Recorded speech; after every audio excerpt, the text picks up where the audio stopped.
नमस्कार दोस्तों, चैनल पर नए हैं तो चैनल सब्सक्राइब कर लीजिए।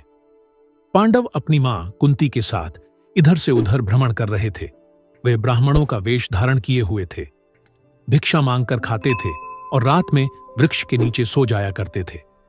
भाग्य और समय की यह कैसी अद्भुत लीला है, जो पांडव हस्तिनापुर राज्य के भागीदार हैं और जो सारे जगत को अपनी मुट्ठी में करने में समर्थ हैं, उन्हीं को आज भिक्षा पर जीवन यापन करना पड़ रहा है। दोपहर के बाद का समय था। पांडव अपनी मां कुंती के साथ वन के मार्ग से आगे बढ़ते जा रहे थे। सहसा उन्हें वेद व्यास जी दिखाई पड़े। कुंती दौड़कर वेद व्यास जी के चरणों में गिर पड़ी। उनके चरणों को पकड़कर बिलख बिलख कर रोने लगी। उसने अपने आंसुओं से उनके चरणों को धोते हुए उन्हें अपनी पूरी कहानी सुना दी। वेद व्यास जी ने कुंती को धैर्य बंधाते हुए कहा, आंसू बहाने से कुछ नहीं होगा। जो ऊपर पड़ा है उसे धैर्य से सहन करो। जब अच्छे दिन आएंगे फिर सब कुछ ठीक हो जाएगा। चलो, मेरे साथ चलो। मैं तुम्हें एक स्थान बताए दे रहा हूं। कुछ दिनों तक वहीं रहकर समय काटो। वेदव्यास जी पांडवों को एक नगर में ले गए। उस नगर का नाम एक चक्रा था। आज के बिहार राज्य में शाहाबाद जिले में आरा नामक एक बड़ा नगर है। महाभारत काल में आरा को ही एक चक्रा के नाम से पुकारा जाता था। उन दिनों एक चक्रा में केवल ब्राह्मण ही निवास करते थे। वेदव्यास जी पांडवों को एक चक्रा में पहुंचाकर चले गए। पांडव एक ब्राह्मण के घर में निवास करने लगे। पांचों भाई प्रतिदिन भिक्षा मांगने के लिए जाया करते थे।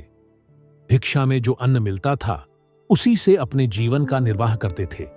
उन दिनों एक चक्रा में एक राक्षस के द्वारा बड़े जोरों का आतंक फैला हुआ था। उस राक्षस का नाम बक था। वह दिन में वन में छिपा रहता था, रात में बाहर निकलता था और एक चक्रा में घुस जाता था। जिसे भी पाता था मार डालता था। खाता तो एक ही दो आदमी को था, पर 15-20 आदमियों के प्राण रोज जाते थे। आखिर एक चक्रा के निवासियों ने बक से एक समझौता किया।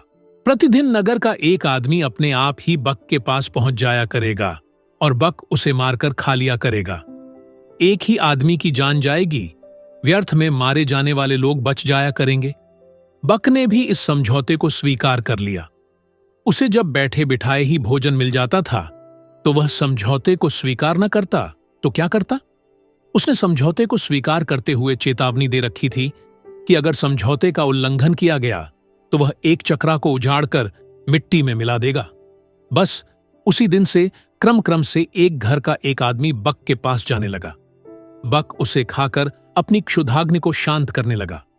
संयोग की बात, एक दिन उस ब्राह्मण के घर की बारी आ गई जिसके घर में पांडव अपनी मां के साथ निवास करते थे। दोपहर के पूर्व का समय था। कुंती अपने कमरे में बैठी हुई थी। उस दिन भीम किसी कारणवश भिक्षा मांगने नहीं गया था। वह भी कमरे के भीतर कुंती के पास ही मौजूद था।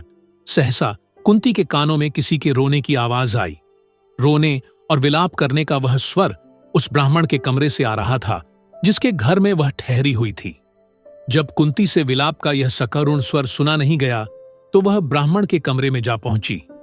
उसने वहां जो कुछ देखा उससे वह सन्नाटे में आ गई। ब्राह्मण के कुटुंब में कुल 3 ही प्राणी थे, ब्राह्मण, ब्राह्मणी और उसका एक युवा पुत्र। तीनों बिलख बिलख कर रो रहे थे। हाय हाय, अब क्या होगा? अब तो सब कुछ मिट्टी में मिलकर रहेगा। कुंती ने तीनों को रोता हुआ देखकर ब्राह्मण से पूछा, विप्रवर, आप तीनों इस प्रकार क्यों रो रहे हैं? क्या मैं जान सकती हूं कि किस दारुण कष्ट ने आप तीनों को अत्यंत दुखी बना रखा है? ब्राह्मण ने आंखों से आंसुओं की बूंदें गिराते हुए उत्तर दिया, बहन, तुम सुनकर क्या करोगी? हमारा कष्ट एक ऐसा कष्ट है जिसे कोई दूर नहीं कर सकता। कुंती ने सहानुभूति भरे स्वर में कहा, हम तो गरीब ब्राह्मण हैं। सच है, हम आपके कष्ट को दूर नहीं कर सकते, किंतु फिर भी सुनने में हर्ज ही क्या है? हो सकता है हम आपके कुछ काम आ जाएं। जब कुंती ने बहुत आग्रह किया तो ब्राह्मण ने बक राक्षस की पूरी कहानी उसे सुना दी। कहानी सुनाकर उसने सिसकते हुए कहा, बहन, हम कुल 3 ही प्राणी हैं। यदि कोई एक राक्षस के पास जाता है तो वह उसे मारकर खा जाएगा, हमारा घर बर्बाद हो जाएगा। इसलिए हम सोचते हैं कि हम तीनों ही राक्षस के पास चले जाएंगे।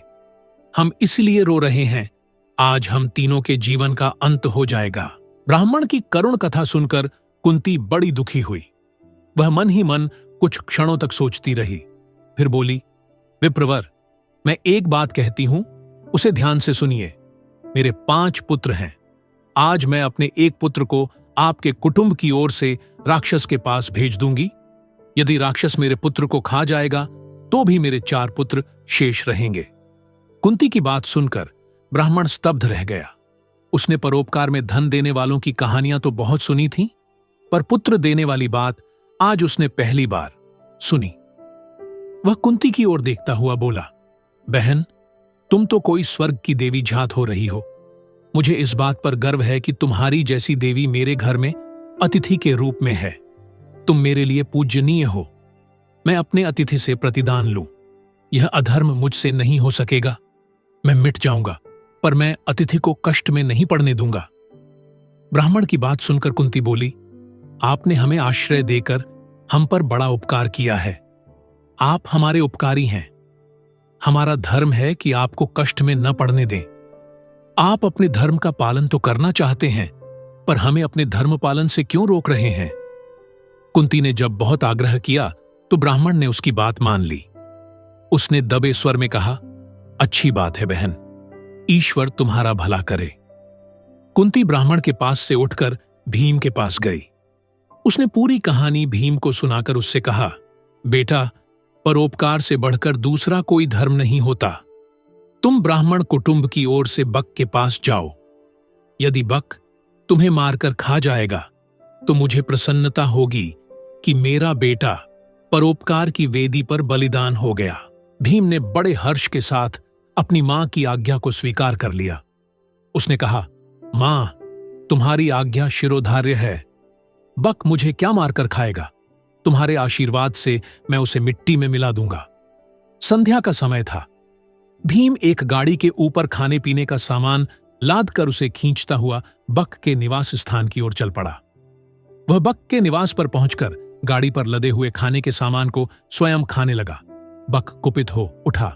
वह गरजता हुआ बोला, एक तो तुम देर से आए हो और ऊपर से मेरा भोजन खा रहे हो।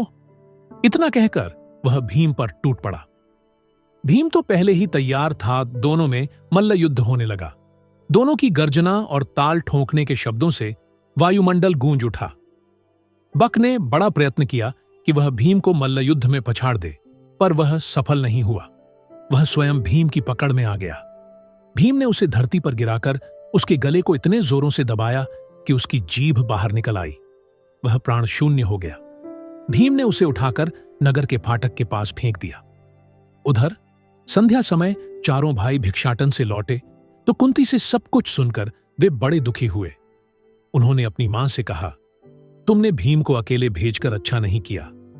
हम भाइयों में वही एक ऐसा है जो संकट के समय काम आता है।